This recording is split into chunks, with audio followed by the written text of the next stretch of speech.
Hello and welcome. Cheers to each and every one of you playing this episode. Don't forget to stay in the know, to look out for our social media posts on Facebook and Instagram. The links are in the episode notes. Okay, before you say, girl, where have you been? I want to say that, for one, I have just taken this time to really just focus on God and get my head in a good headspace. Have you ever been in a place where you felt like you were just all over and you really didn't know, which way to turn, left, right, go forward, go backward, make a U-turn, So that's what's been going on with your girl. However, that is not what today's topic is about. Today, because we are still in game mode, and because that I've been going through these never-ending cycles of just confusion and feeling like I'm pedaling backwards at times, I feel like this is a good time to speak on this. So today's topic is going to be about just speaking life. Speaking life. And the reason I titled this episode that is because I'm really just going to tell you guys a story about something that happened to me yesterday. Literally yesterday. But the message that I got out from it.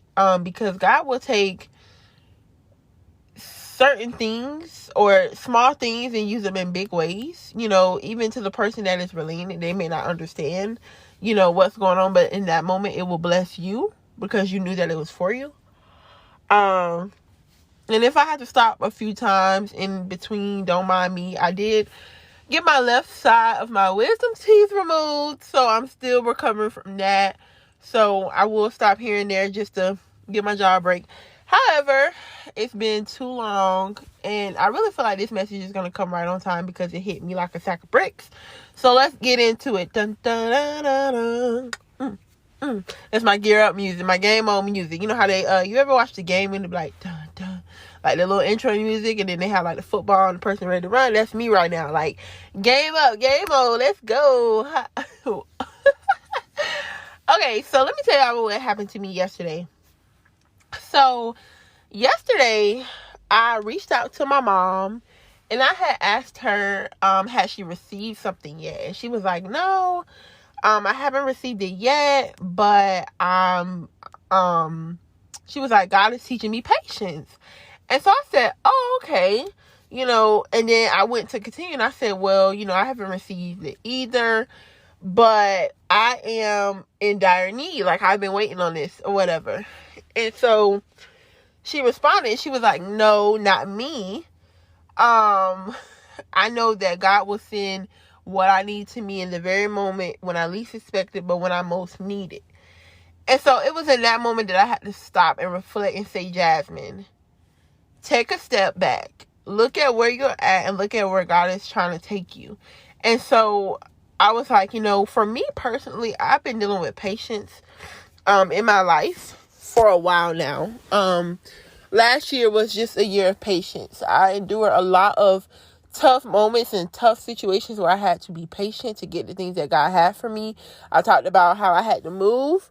I moved out of my apartment last July, and I moved into my new apartment last December. So that was July, August, September, October, November, December. So 4.5 months. Because I moved like mid-December. So yeah, about 4.5 months.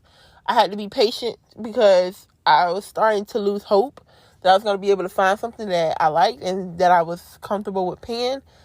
I also had to wait for my car. I ended up selling my car. If you guys don't know, if you heard this story, please forgive me for backtracking, but I want to keep the new people up to date because I am speaking it into existence that there is a new person listening to this episode.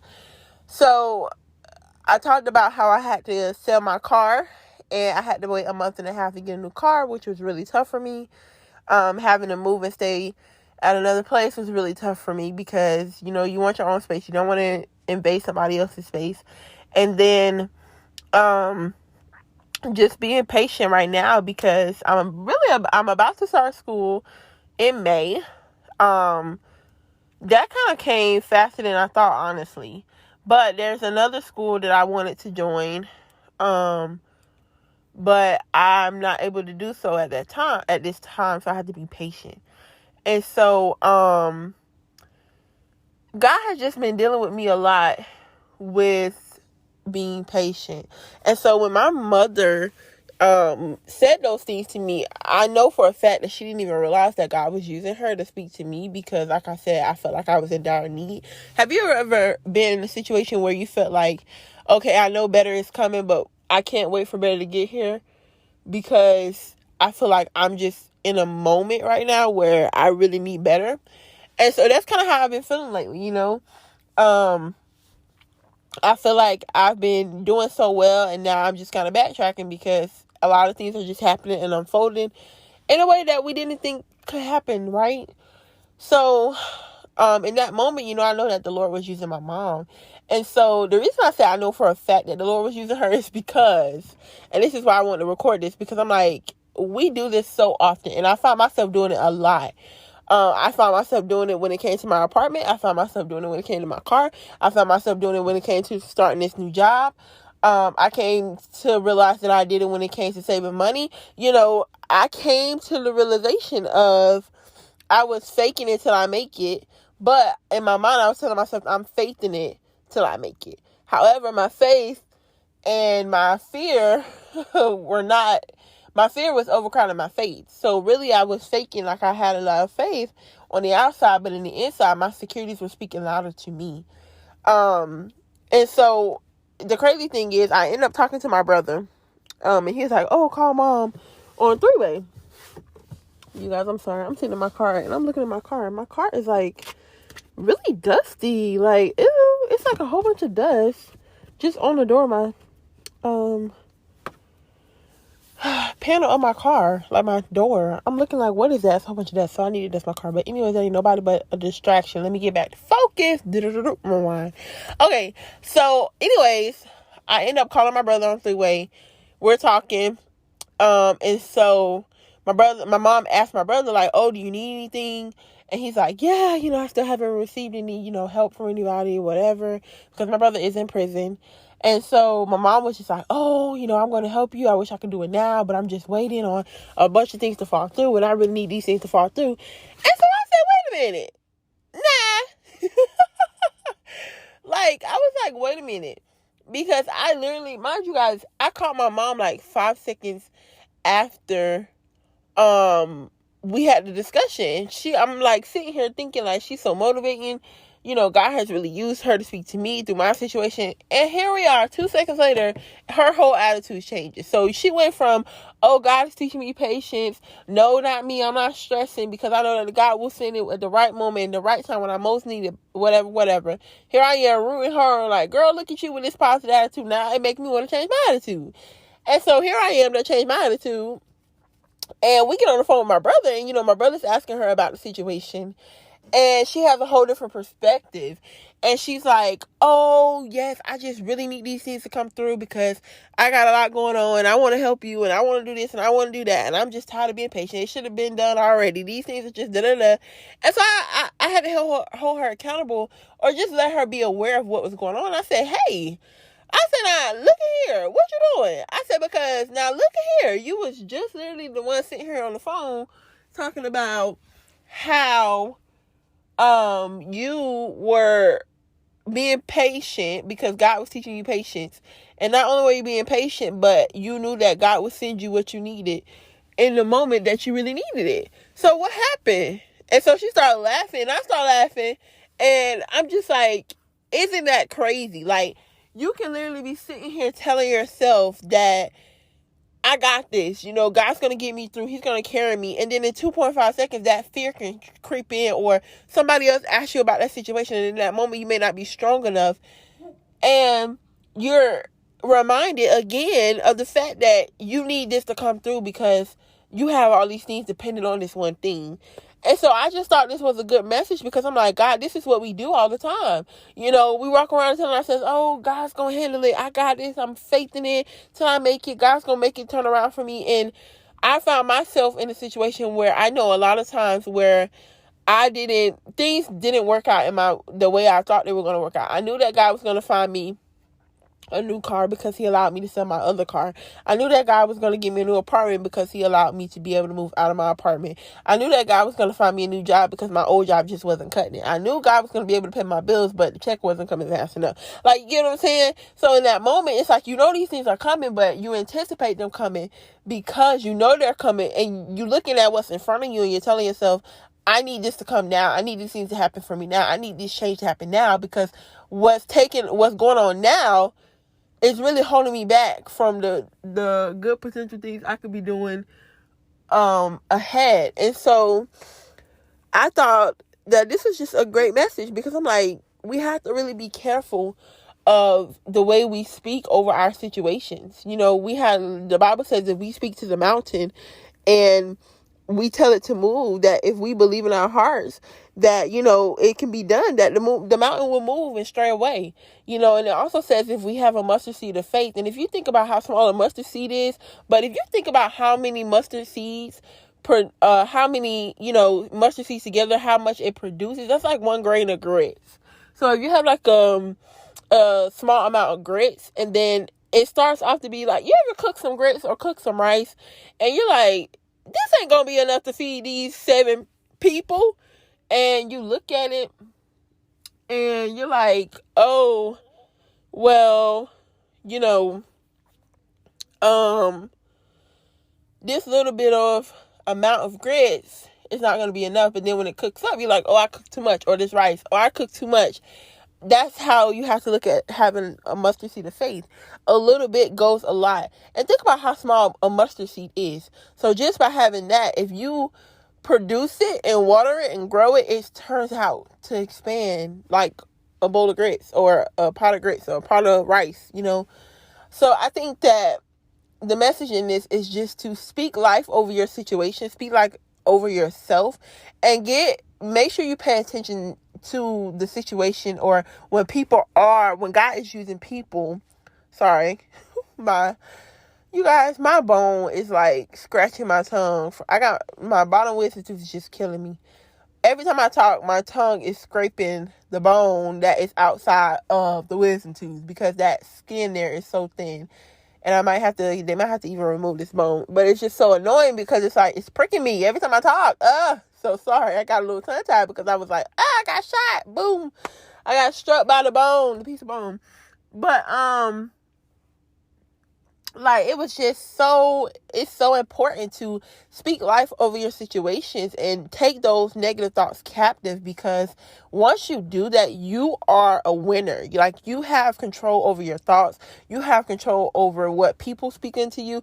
And you see how fast, like, my mom, like, we're basically in the same situation, and my mom was able to speak life into me, and I took that and said, well, dang, here I am complaining about what I don't got or how I need this, and my mom is in the same boat in a far off situation to me, and she has a positive outlook. Here I am, okay, let me get like my mom. And so also, if you look at it in the reverse, when we were on the phone with my brother, here he is in a worse off situation than both of us, and I've now changed my mindset. But my mom is kind of like, oh, now I'm starting to worry because I know my son needs my help and I want to help him and blah, blah, blah. But I can't do that because these things haven't fallen in line. I had to let her know, like, hey, listen, no, we're not doing this. You just said that God was working on you with patience. So we continue to be patient. And in those moments where you allow situations to, like, feed your thoughts, to feel like, okay, I have a ton of things that I need to get done, that I need to check off this list, but I can't do that until these things happen. So if you're waiting on other things to happen to check off the things on your list, and when you look at your list and you look at the things that needs to happen and none of those are being checked off, you kind of get overwhelmed. You kind of get anxious. You kind of get in a situation where you feel like, I just can't do this. I can't help anybody. I can't even help myself. And I feel like that's where my mom was, in a sense. And I feel like that's why her mindset changed so differently, But I thank God that I was there to say, hey, no. Like, we literally just had this conversation 2.5 seconds ago, and this is not what you were saying. This is not. I said, so what just happened that you really went back on your word? And so we all just kind of laughed about it, but I was joking, but I was serious, because I wanted her to know, like, hey, this really moved me, because here I was being that negative person, having these things, these lists and all of this stuff going on. and telling myself that I couldn't do this. I can't take another day of this. And then here my mom was, not even knowing that what I'm going through is not even near close to what she's going through. What my brother going through is nowhere near close to what we're both going through. So I'm just like, what do you do? What do you do? So you have to just speak life over your situation, and get around people who can speak life over you as well.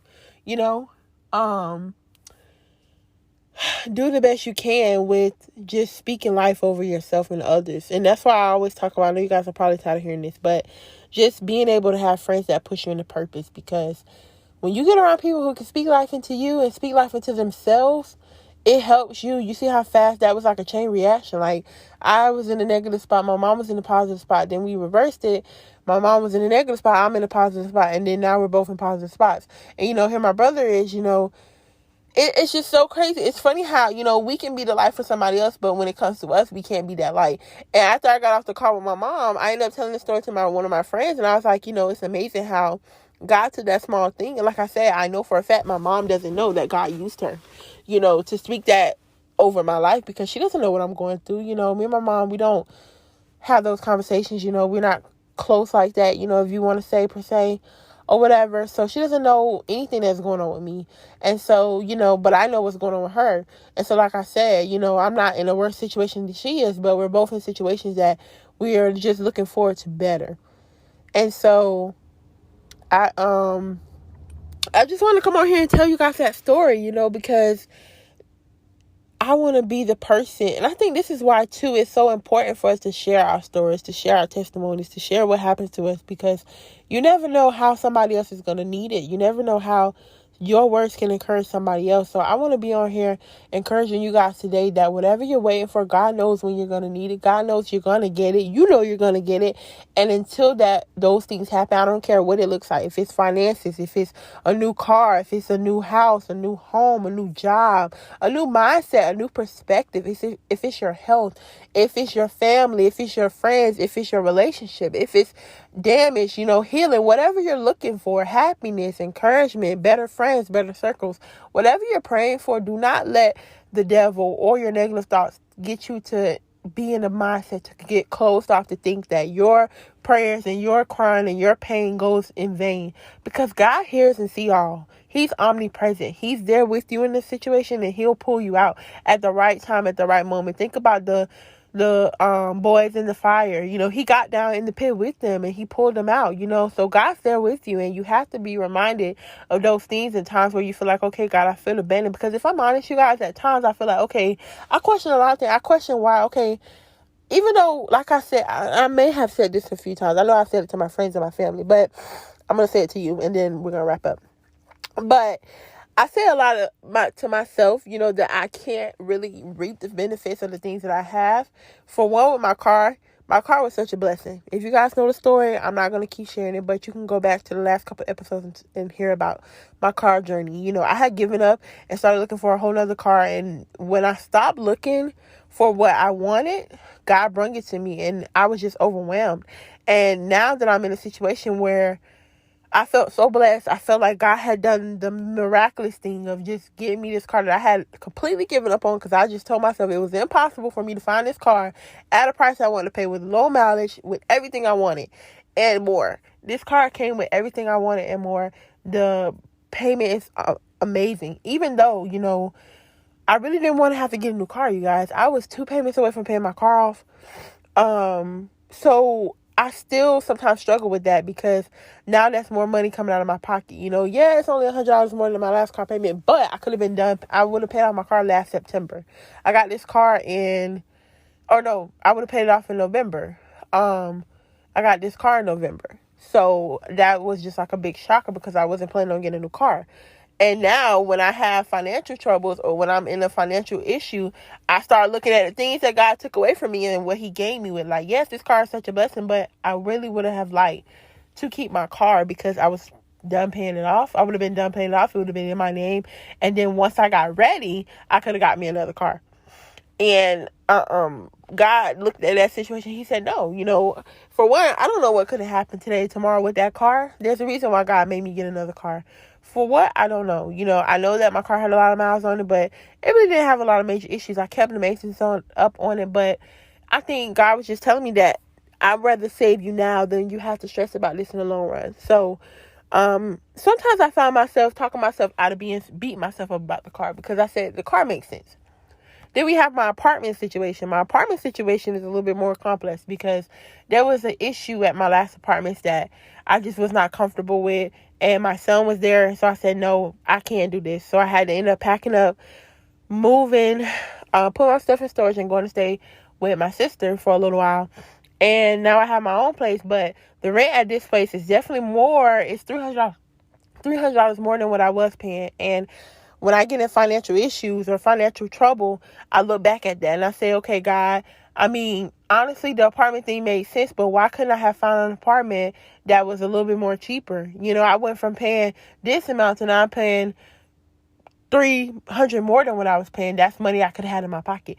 And I think that that's another issue, because these are valid points, but God, we don't know why God, made me do those things. And so I think that, sorry, I got cut off, but I was going to close with, whatever you're doing or whatever you're going through, don't remind yourself of what God took away from you and how he replaced it with something more expensive or something that you didn't expect. But look at it as a blessing, because we don't know why God removed the things that he removed from our life, but we do know that God has planned to prosper us. Sorry, I can't talk right. To keep us and to sustain us. Oh, that was so hard to say, you guys. And at this point, my guns are in, so I'm going to go. But I hope you guys take this message and I hope you learn from it.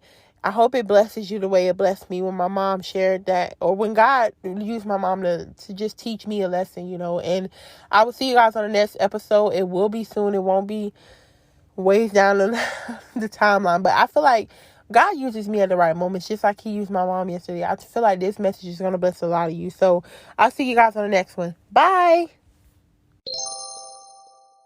Thank you for listening. I hope you stay tuned for more episodes. Remember, being grateful makes you gorgeous.